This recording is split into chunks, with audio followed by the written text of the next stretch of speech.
일본 메이저 남성 아이돌 시장을 독점했었던 고 자니스, 현 스타토 엔터테인먼트의 7인조 그룹 나니와 단시의 첫 한국 콘서트가 2025년 1월 11일과 12일에 개최를 예정하고 있습니다. 아시아 투어 일정으로 열리는 이번 내한 공연은 T자형 무대를 설치 시 12,000명을 최대 수용할 수 있는 공연장 영종도 인스파이어 아레나에서 개최를 하며 본래 11일 토요일과 12일 일요일에 공연이 한 해씩 예정되어 있었으나 소속사는 8월에 일찌감치 팬들의 성원에 힘입어 11일 낮 1시에 추가 공연을 연다고 발표했습니다. 그러나 아이러니하게도 추가 공연 발표 당시 나니와 단시 내한 콘서트는 매진 상태가 아니었습니다. 그리고 추가 공연 발표 후 한 달 반여가 지난 현재 나니와 단시의 내한 콘서트는 95% 이상 좌석이 차긴 해서 매진에 가까운 상태이지만 아직 티켓팅이 가능한 상태로 완전 매진은 아닌 상태에 있습니다. 그런데 눈길을 끄는 사실은 나니와 단시의 본진이랄 수 있는 일본을 포함해 해외 관람객을 철저하게 수용해서 겨우 매진에 가까운 상태로 만든 공연이라는 것입니다. 이 콘서트는 인터파크에서 티켓팅 오픈 당시 첫날에 우리나라 관람객만 티켓팅을 받은 후 다음 날부터 남은 좌석을 해외 팬들에게 전면 오픈했었습니다. 즉, 한국 팬들의 예매율이 저조해 좌석이 남으면 이 좌석을 해외 팬들이 채워줄 수 있는 구조였기에 실패 부담이 매우 적었습니다. 나니와 단시의 아시아 투어는 우리나라와 대만, 홍콩에서 열리는데 중국 팬들을 비롯해 기타 아시아나 해외 국가 팬들도 여력이 되면 자유롭게 관람이 가능한 공연으로 준비된 상황이었고 일본의 일부 팬들도 여권을 발급받아가며 티켓을 구매하는 등 적극적으로 나섰음에도 티켓 오픈 후 2달여간 완전 매진은 못 시키고 있는 상태인 것입니다. 무리한 공연장 섭외라는 말이 나올 만한 상황이지만 일본 현지에서는 한국에서도 인기가 높아 추가 공연이 개최되는 것이 확정되었다거나 12,000석의 해외 공연장 인스파이어 아레나에서 공연을 한다는 등의 모습만 적극적으로 보도될 뿐 일반적인 해외 공연처럼 현지 관객 위주의 공연으로 진행되고 있지는 못하다는 불편한 진실은 거의 보도되지 않고 있습니다.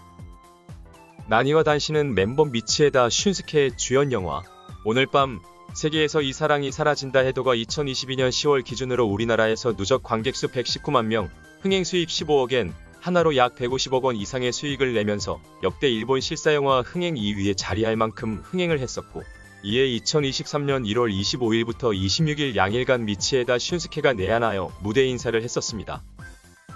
김포공항에는 원정온 일본 팬도 포함되어 있긴 했지만 팬들이 운집해서 열렬히 환영해줬고 무대 인사와 각종 인터뷰 일정도 성공적으로 치렀으며 미치겠다 슌스케 같은 별명을 얻어가기도 했습니다. 2010년대 초반 이후 간만에 일본 아이돌이 우리나라에서 먼저 주목받은 사례였음은 틀림없고 여기에 아라시를 비롯해 고 자니스 팬덤이 2000년대 중후반에 우리나라에 꽤 규모 있게 있었기 때문에 이들이 자니스 아이돌을 보러 간다는 취지로 티켓팅을 할 경우까지 계산해 12,000석이라는 큰 공연장을 잡았을지도 모를 일입니다. 그리고 일본에서는 미치에다 슌스케가 영화배우로서 한국에 내한했던 경력을 바탕으로 미치에다의 인기 덕분에 나니와 단시가 한국 대형 공연장에서 공연을 예정하게 되었다고 해버리면 한국에서 왜 나니와 단시가 인기를 누리고 있는지 그럴듯하게 일본 대중들에게 설명시킬 수 있는 상황이기도 합니다. 그러나 현재로서는 12,000석이라는 규모의 공연장을 우리나라 팬덤으로 채울 만큼의 그룹 혹은 개인 팬덤이 형성되어 있지는 않다는 것을 부정하기 힘든 상황이 됐습니다.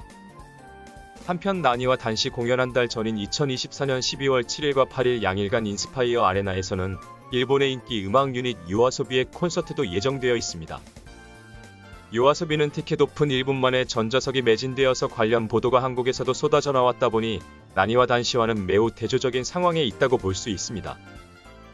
요아소비는 애니메이션 최애의 아이의 주제가 아이돌이라는 곡이 우리나라에서도 SNS 등을 통해 인기를 얻으면서 이미 엠넷 음악방송에 섭외되어 무대를 설정되었고 작년에 고려대학교 화정체육관 첫 내한 콘서트 당시 4,200석 정도로 추정되는 자리가 티켓 오픈과 함께 바로 매진되고 대기 인원만 5만 명이 넘어갈 정도로 관심을 받았었습니다.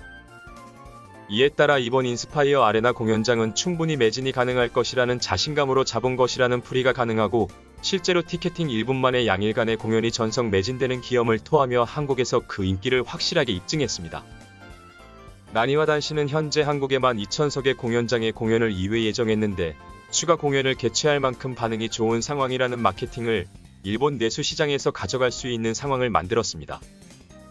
홍콩과 대만을 포함한 아시아 투어의 일원이기에 아시아 인기 스타로의 이미지도 일본 내수 시장에서는 만들어낼 수 있을 것입니다. 그리고 이러한 마케팅이 잘 먹혀들면 일본에서는 해외에서 인기 있는 구 자니스 스타로서 소개되면 내수시장 인기를 더 끌어올릴 수는 있을 것입니다. 한국 팬들의 티켓팅을 먼저 오픈한 후 남는 좌석은 해외 팬 티켓팅을 적극적으로 받아서 채울 계획이었음이 드러났기에 객석이 비는 상황 자체는 최소화할 수 있는 안정장치를 준비했고, 이 전략은 일단 먹혀 들어간 것으로 보이는 나니와 단시의 내한 콘서트. 이번 콘서트가 끝나면 나니와 단시는 아시아 인기 스타로의 이미지를 일본 내수 시장에서 잘 구축해 나갈 수 있을지 귀추가 주목됩니다.